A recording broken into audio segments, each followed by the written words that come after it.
Hai, halo semuanya. Gimana kabarnya hari ini? Semoga selalu dalam keadaan sehat ya. Sebelumnya, kalian nonton ini karena lihat thumbnail kan? Jadi selamat datang di podcast Teman Ngeluh episode 8 ini. Kenapa namanya podcast Teman Ngeluh? Karena gue yakin pasti di antara kalian tuh banyak banget yang malas curhat ke orang-orang karena takut adu nasib, atau mungkin karena ya emang suka mendem sendiri tapi kayak pengen nyampein gitu kan. Nah, jadi podcast ini bertujuan untuk menjadi wadah buat kalian yang emang bener-bener butuh sesuatu yang bisa melampiaskan emosi kalian. Jadi kalau kalian pengen nyampein keluh kesah kalian bisa DM Instagram @kohfarel atau bisa tulis di kolom komentar ya.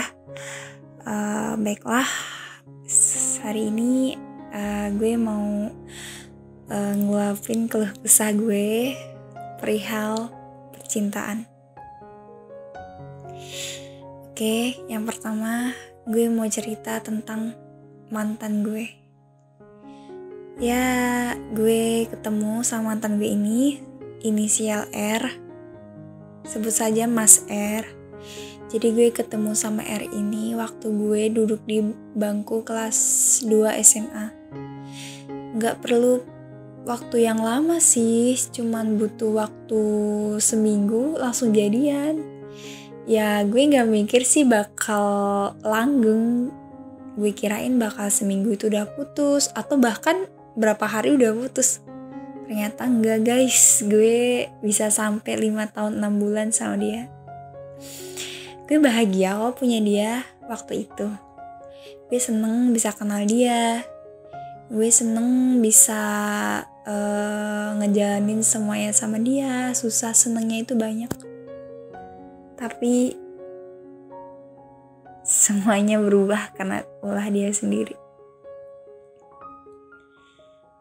Selama 5 tahun gue diselingkuhin 7 kali. Dan bahkan si R ini pernah tidur sama cewek lain. Kenapa gue gak mutusin dia waktu ketahuan sekali atau 2 kali atau bahkan 3 kali? Gue sayang guys sama dia. Kayak gue mikir si R ini pasti berubah kok. Gue yakin, tinggal tunggu waktunya aja. Gue yakin dia berubah. Tolol bukan? Sampai pada akhirnya gue gak mau bener-bener kehilangan dia. Dan gue pengen tahu supaya dia tuh tetap sama gue harus apa? Dia bilang dia butuh waktu sama temennya. Dia gak mau komunikasi terus-terusan. Padahal gue mikir, gue gak pernah tuh terus-terusan nelponin dia komunikasi. Gue selalu ngasih waktu. Tapi gue iyain guys, karena gue gak mau kehilangan dia. Sampai pada akhirnya dia tuh semakin kasar. Dan dia kalau ke kosan gue, dia jarang bawa HP. Atau waktu jalan tuh jarang bawa HP guys. Alasannya gak ada baterai atau sebagainya macam. Kalau gue mau lihat HP-nya tuh selalu gak bisa gitu. Misal nih dia mau ke kamar mandi, HP-nya pasti dibawa. Dia mandi pun dibawa. Tapi gue tetap positive thinking sih. Terus tiba waktunya dimana gue bener-bener capek. Gue sakit hati banget ketika ada seorang cewek ya, yang emang mungkin sering teleponan sama si R ini, sama mantan gue itu. Gue sakit hati guys. Dan si R ini belain dia. Aduh. Mulai sejak itu gue turutin apa kata dia. Gue gak ngechat dia, gue gak komunikasi. Jadi selama sebulan gak ada komunikasi.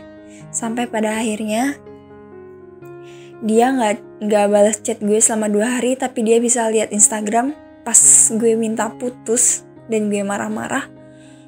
Dia bilang gak sanggup karena gue marah-marah katanya. Dan karena dia gak sanggup sama sifat gue yang kayak gini. Dan dia mutusin gue, dia balik mutusin gue. Padahal dia itu bisa bisa ngelihat Instagram gue, story Instagram. Masa iya alasannya kan karena sakit? Ya, karena alasan dia nggak ngabarin tuh dia sakit, takut ngebuat gue khawatir. Lah, lebih khawatir mana guys kalau misalnya dia nggak ngabarin gue 2 hari, nggak balas chat gue 2 hari, tapi dia bisa lihat instastory. Sakit nggak sih? Khawatir nggak sih kayak gitu? Alasan dia tuh nggak masuk akal.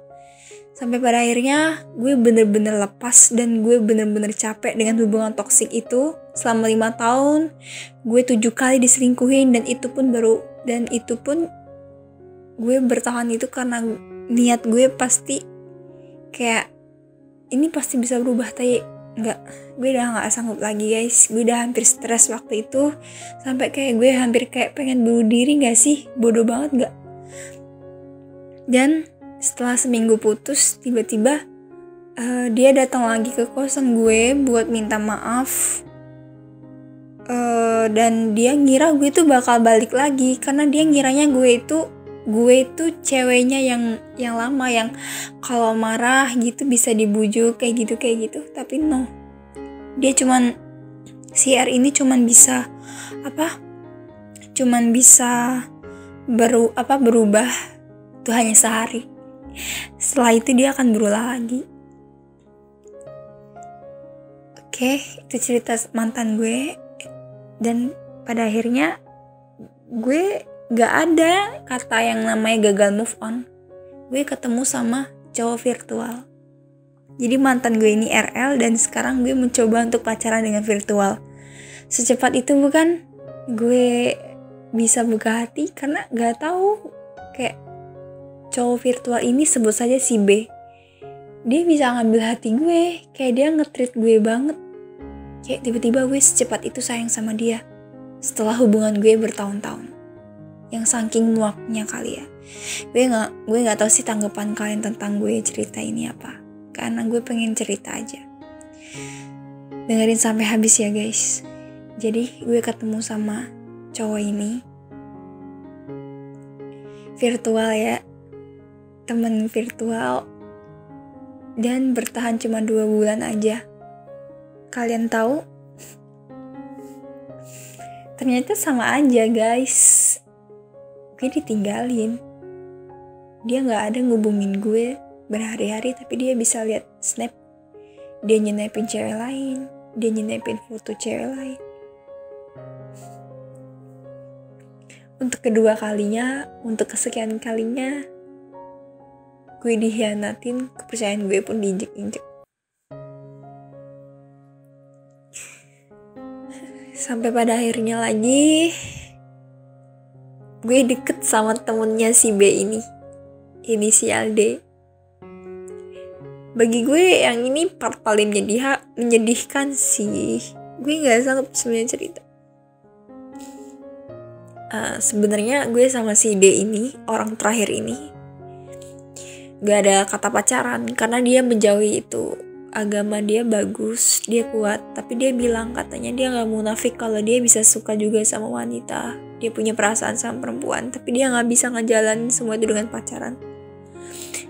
Sempet aku bilang, ya udah kita jangan terlalu deket. Aku gak mau kayak gue tuh gak mau ngerusak niat dia yang gak mau pacaran. Tapi dia yang meyakinkan bahwa kedekatan dan kemesraan itu tuh bukan sebuah dosa karena gak ngapa-ngapain kayak gitu, kata dia. Dan akhirnya gue menaruh harap. Gue tuh kayak gini, kayak gue gak mau main-main lagi loh.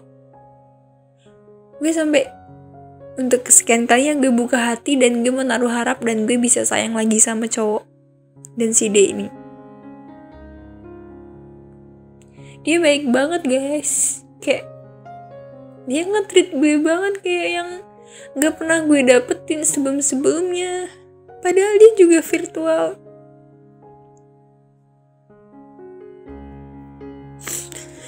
Sampai pada akhirnya banyak kata-kata dia yang bikin gue sakit hati juga. Cowok sebaik dia yang ngikutin gue sholat, kebaikan, cara bersyukur, ternyata bisa nyakitin juga. Gue gak tau kenapa kayak kalau cerita tentang dia ini gue pengen nangis. Dia pernah bilang katanya dia mau istiqoroh. gue nggak tahu persis istiqoroh itu kayak apa. Tapi kata teman-teman gue, istiqoroh itu mendekatkan diri dengan cara Allah, bukan dengan cara dia. Oke, fine. Dan dia pernah bilang katanya nggak akan ada kayak diri aku yang kedua ketiga. Dia bilang aku yang terakhir, tapi dengan cara ya kalau jodoh dideketin, kalau enggak ya enggak. Berarti apa guys? Gue harus ngejaga hati dong, tugas gue ngejaga hati, semua yang gue lakuin buat dia supaya ya gue pengen sama dia nantinya. Dan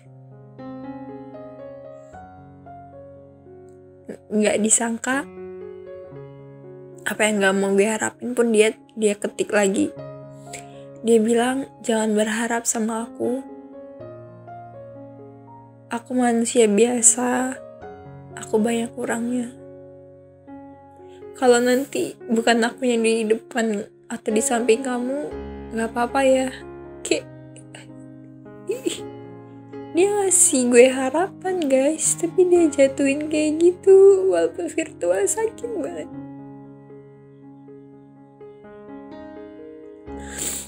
Sekarang gue coba mikir, cowok mana lagi yang harus gue percaya? Gue gak percaya lagi guys. Kenapa?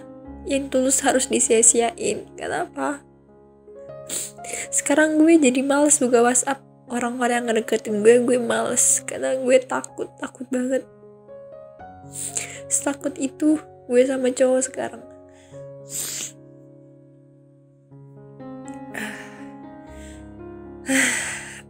Maaf terlalu emosional karena sampai saat ini pun gue masih sakit hati untuk proses penyembuhan luka. Oke guys, ngomong-ngomong untuk episode 9 nanti apa ya temanya? Keluhan apa lagi ya yang akan disampaikan oleh rekan-rekan lainnya?